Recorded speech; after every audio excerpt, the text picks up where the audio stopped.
Hello guys, good afternoon po. Ako po si Coach Arnan. Ayan, dalawa pa lang kami nagpa-practice.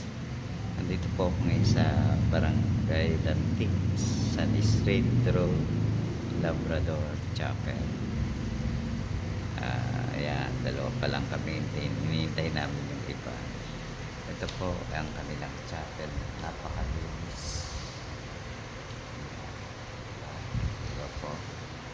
Habang naghihintay kami rito, ayan, salamat po sa pag-vlog niyo sa akin, pagsubaybay niyo sa akin sa mga ginagawa ko sa aking buhay. Patuloy po kayong mag-subscribe and like and share po. Hello. Ano pangalan mo? Giancarlo. Ba't ka sumali sa choir? Bakit ka sumali? Sabi po ni mama. Sabi ni mama, wala ba? Gusto mo ba talaga? Opo, Ah, tsaka para din daw po mag-linis. oh, good. Very good. Gusto ko yung mga dahilan. Sige. Tuloy mo lang yan, Giancarlo, ha. God bless.